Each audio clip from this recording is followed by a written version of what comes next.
Assalamualaikum everyone. Today I'm going to talk to you about the rate of global warming for every 10 years. My name is Farhan bin Zulkifle and I am one of the intergovernmental panel on climate change.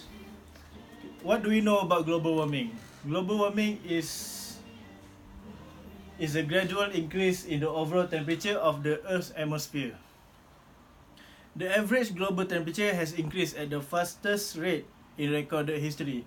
That's why I put here in the slide, global temperature has increased because today we are experiencing a different climate than what we used to experience before. So next, this is my global warming graph. As you can see here, the highest graph is in 2001 and 2010, which is the temperature is 14.47 degrees Celsius. The reason for the high temperature is the Earth has been experiencing the El Nino and La Nina. The El Nino and La Nina.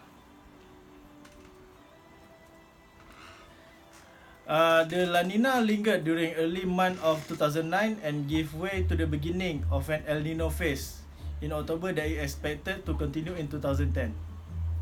The second point of this graph is the 1901 until 1910. It has the lowest global temperature, which is 13.59 degrees Celsius. The reason for this is the scientists have looked over the long logbook of polar explorers, and they have concluded that the time during that time there was no global warming exist yet because there was not enough pollution to cause the worst global warming. Next is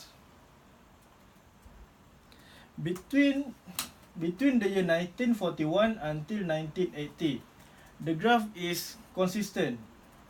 The temperature between this range of years is 1392 until 1395. So the difference between the temperature is really low, which is 0.02 degrees Celsius. The reason for this is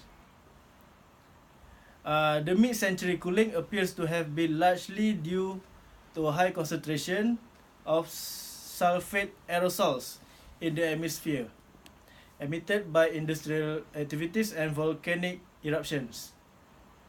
So for the fourth point is between the year 1981 until 2010.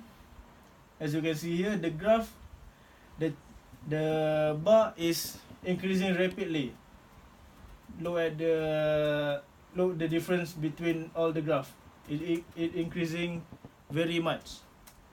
The difference between this graph is at least 0.20 degrees Celsius for each decade. The reason for this is scientists have high confidence that global temperature will continue to rise for decades to come. This is largely due to greenhouse gases produced by human activities.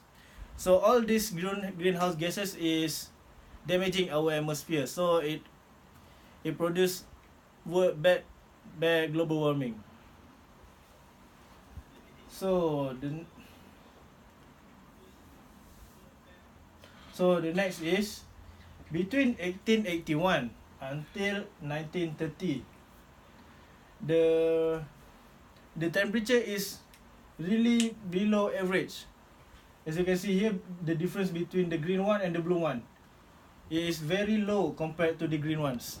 This is because during that time the scientists conclude that there was no pollution yet. There was not enough pollution to cause any outbreak in the Earth's atmosphere. So that's all from the graph. So from what I can conclude here, Climate change and global warming are already beginning to transform life on Earth. Without action, the impacts of change threaten to catastrophically damage our world. But by rallying people together to be a part of the solution, together we have the power to limit the effects of climate change. So for the recommendation, the first recommendation is renewable energy. As we should expand the use of renewable energy and transform our energy system to one that is cleaner and less dependent on coal and other fossil fuels, because that leads to global warming. The next is limit the amount of carbon. Place limits on the amount of carbon that polluters allowed to emit. The third one is build a clean energy economy. And lastly, reduce tropical deforestation and its associated global warming emissions. So that's it from me. Thank you.